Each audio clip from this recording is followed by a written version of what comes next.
Hello and welcome to Pharma-info with Shivashish. Now today's topic is bark reduction.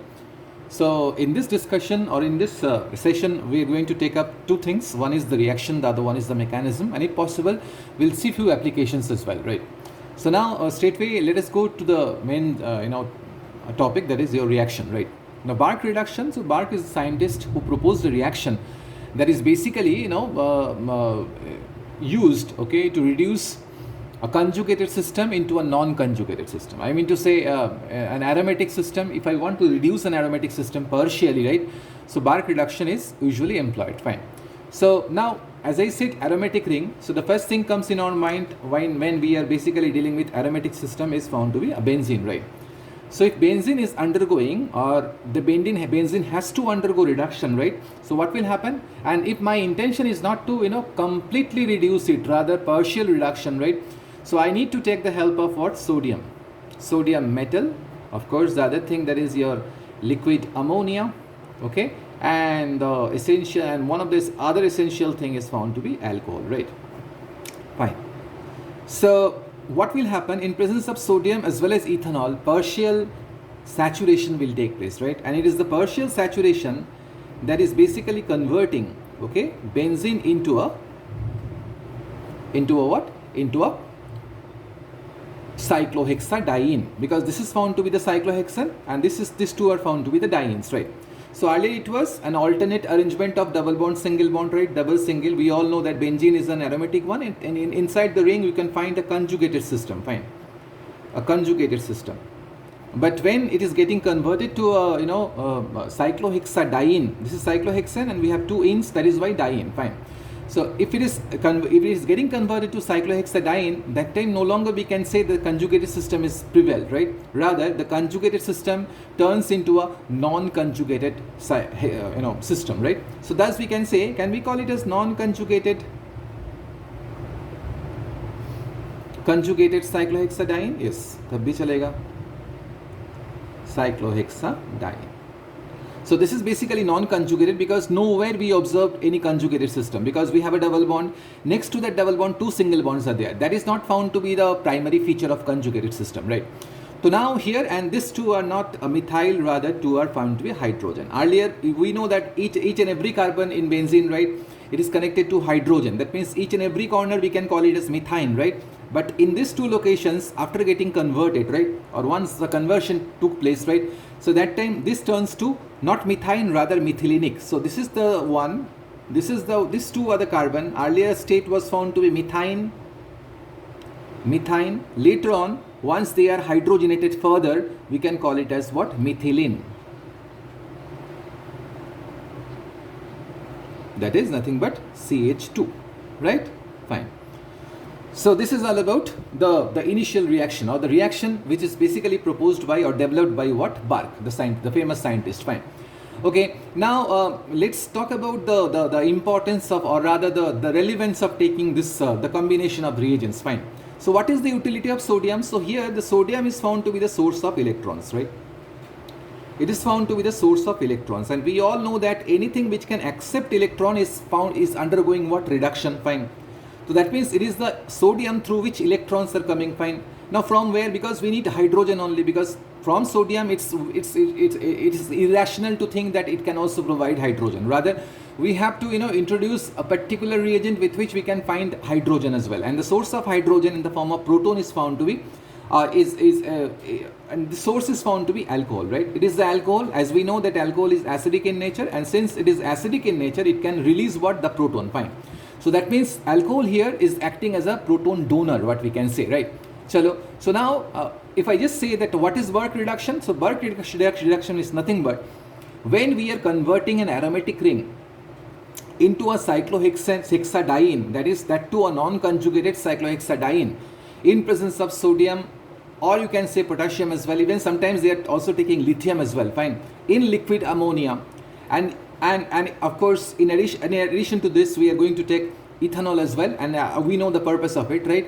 So what will happen? This conversion is called as bark reduction. That means when benzene is undergoing reduction in presence of sodium, liquid ammonia as well as ethanol, there is the formation of non-conjugated cyclohexadiene, right? And this basically we can say this can also be called as, so here what we are observing actually, it is the first position as well as fourth position, they are getting reduced, right? Reduced, or in other words, hydrogen atoms are added up, right? So thus we can also call it as 1,4 addition as well.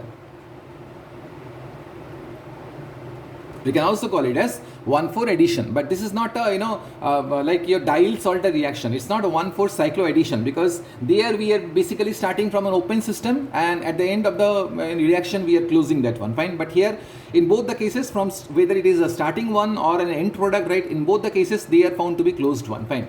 So here, so this is all about here the reaction of Birch, the reaction which was proposed by Birch, right? So now let's move on to the reaction mechanism, right? So now let's move on to the reaction mechanism, how this mechanism went on actually. Okay, fine. So now let's talk about the mechanism. We all know the purpose behind taking this sodium as well as ethanol, right? And when we are running out of sodium, this is just told you can take potassium as well, we can take lithium as well, fine. So now let's see the mechanism. The mechanism, right? Okay, what is the inner mechanism? Fine. So first let us draw the structure of benzene first. So this is benzene, right? So as I said that sodium is found to be the source of electrons. So that means electron has to come, right? And through sodium, right? So what will happen once sodium releases electrons? The sodium turns to Na+. Fine, sodium turns to Na+. So what will happen to this system, the intermediate which is getting formed, right? Straightway we cannot get cyclohexadiene because it's a sequential, addition of hydrogen, fine. So what will happen once the electron, has been given by sodium, this electron will try to come here, will approach this carbon, fine. So once the electron comes here, what will happen to this? This will go here, fine, this will go here. Now once this will come here, what will happen to this? This will come on top of here, fine. So this is the thing that is going to happen, right? With the initial approach of electrons, fine. So thus what is getting formed? The one which is getting formed is found to be like this. Electron, fine. I should not say electron, 2 electrons are there. So it is much more precise that instead of electrons we are going to write like this. A charge will get developed, right? A charge will get developed, fine. What will happen to this area? This area I can put 1 electron, fine, like this. And as a result of this rearrangement, what happened? These two are getting the double bond, fine. This double bond was already there. Only thing is that this has been shifted from here to here. And likewise I have written like this, fine. Chalo. So now what happened? What next actually? So in this process, what happened actually? In this process, once the transfer occurred, what will happen? We got an anion. At the same time, we got a radical, fine. So this intermediate can be precisely called as what? Anion radical. So there is the formation of anion radical at the initial state, right? What next?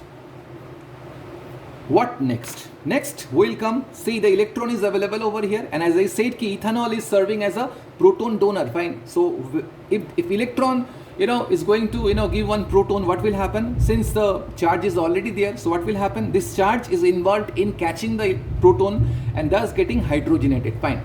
So now let us do one thing. Let us put here ROH. It is through ROH one proton will get released, fine. One proton will get released. So what will happen to the ROH after releasing the proton? It get converted to RO minus.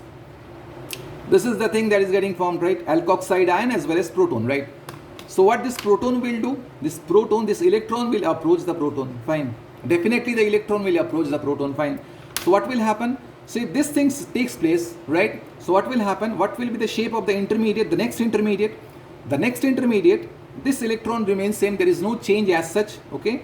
We have a hydrogen here, and on top of it we are going to write no longer anion, rather the anion has already been converted to a proton, fine. That means the anion is involved in making a bond, because this anion, this charge has been given to this H plus, right? And thus there is a formation of a carbon hydrogen bond, fine. Chalo. So we are almost done. We are done with the top portion, right? Now the bottom portion is left, and it will follow the same thing, right? The same, this repetition occurs. This repetition occurs because the first thing is that sequentially hydrogenation occurs. So this is the first step. The first step from where we got what? The top portion is getting hydrogenated, and if we just see the final product, so this is found to be the top portion, and the bottom also has to acquire what? The same kind of state, right? So now let's move on from here. So what will happen? See now, what will happen? Again we have to seek the help of an electron, and we will provide the electron here. It is the electron that is being supplied by sodium, right? Sodium. So what will happen to sodium after releasing electron? It is getting converted to Na plus, right? Now this electron is coming from sodium, right? Which will try to form a bond with, which will try to mingle with this radical, fine? Chalo, with this radical. So now what will happen? What will be the shape of this intermediate? Okay. The shape of the intermediate is found to be as similar as that of the earlier. So we have two hydrogen over here, we have a hydrogen here, and no longer the radical is here, the radical gets converted to an anion, right? Anion, because a pair of electron is there, fine. Now what will happen? Again the alcohol will provide the proton, because already anionic, center has been developed over here, and this anion will try to access what? A proton, and that is being provided by ROH, fine. So it is the ROH after releasing the proton, because the proton, okay, let me just, okay, this proton, okay, and say what will happen? This electron will try to approach the proton, right? So what will happen to this ROH after releasing the, proton? This will get converted to alkoxide, right? Alkoxide. So now what next? The next is the final compound that is emerging out. The final compound is the one which we are looking for, that is here cyclohexadiene, and that too non-conjugated cyclohexadiene. This was the earlier state where we observed that alternate arrangement exists. Now once there is a formation of a final product, what will happen? No longer the alternate arrangement exists, rather these two are the areas which are getting further hydrogenated, thus methine gets converted to methylene. Same thing here also, and the arrangement got changed, right? So here this double bond, right? And now in between them two double bonds are there. That is not found to be the ideal arrangement of a conjugated system. So hence we can say the conjugated one has been sequentially or in an organized way has been converted to a non-conjugated cyclohexadiene. So this is all about your bark reduction, right? Bark reduction. Now let me just put, as I said, okay, I am also supposed to, give you the applications and all. Suppose if I just put one example, suppose okay, we are taking a sodium salt of benzoic acid, right? Assume that we have with us a sodium salt of benzoic acid, and you have been assigned with to convert this sodium salt of benzoic acid into a dihydrosodium benzoate, right? So this one is sodium benzoate, right? So what will happen if your aim is to convert it into a dihydrosodium benzoate? All you want to do is CO minus sodium plus, right? So what will happen? Definitely this will get hydrogenated, fine. Now what will be the combination of reagent that need to be brought here? It is the liquid ammonia. It is the liquid ammonia as well as ethanol, because without which, though you can give a proton, give an electron from sodium, but what will be the source of proton? The source of proton should be ethanol. So make sure that you are not supposed to omit ethanol, because the contribution of ethanol in bark reduction is immense. It is the proton provider, and that too not in a single step but multiple steps it has to provide what? The proton, right? So thus we are done with what? We are done with the applications as well, right? Now let us just have a quick brush up what we did actually in bark reduction, right? So in bark reduction, what we did actually, so initially we have a conjugated system. This is nothing but benzene. And if your job is to convert benzene into a non-conjugated cyclohexadiene, right? Diene, the combination of reagents seems to be sodium, liquid ammonia as well as ethanol, fine. So what will happen? This methine will get converted to methylene in both the ends, right? From top as well as bottom. That means first position as well as fourth position. Thus, as hydrogen is getting added over here, so that is why we are just calling it as 1,4 addition, right? So mechanism, what we did initially, the source of electron is found to be sodium. Now this is the fate after releasing the electron. This electron will try to approach this one, right? As a result of it, what will happen? This pi electrons keep changing their locations from here to here, and this will go on top here, and thus there is a formation of an anionic center over here. Once there is a formation of an anion over here, this anion will always try to seek one proton, and that is being provided by ROH. The proton has been released by ROH. This is found to be the fate of ROH after releasing the proton, alkoxide. This H plus has been taken up by this, thus there is a formation of methylene on top portion. We are almost done. We are half done rather. Fine. Again the sodium will come, the sodium will provide the electron. So this is the source of electron, right? This will combine with the radical, and thus there is a formation of an anionic center. This anionic center again approaches the proton, from where it will get the proton. From ROH it will get the proton. Now once the proton has been introduced here, what will happen? This anion is try to form a bond with this proton, and now thus there is a formation of what? Non-conjugated cyclohexadiene. Now coming to the applications, there are several applications, right? So this is found to be the one. We have a sodium benzoate. If your intention is to convert sodium benzoate into 1,4-dihydro sodium benzoate, dihydrosodium benzoate. So this is found to be the ideal condition, right? Sodium benzoate, just charge it with sodium, liquid ammonia, ethanol. What will happen? There is a formation of what? 1,4-dihydro. These two positions are getting converted to hydrogenated, fine, because carboxylate is already there, so that is why there is no question of removing the carboxylate. Only thing is that we can add one hydrogen, fine. So 1,4-dihydro sodium benzoate is found to be the final product. So this is all about your Bark reduction. Hope you understood, okay, the illustrations and all, right? So if you if you have any further any questions is there, please put your questions, okay? Please put your questions in the comment box, right? Your comment is very much important for me to grow, for not only for me, rather for both of us to grow. Thank you for watching, right? So with that, let me just conclude this session. Thank you.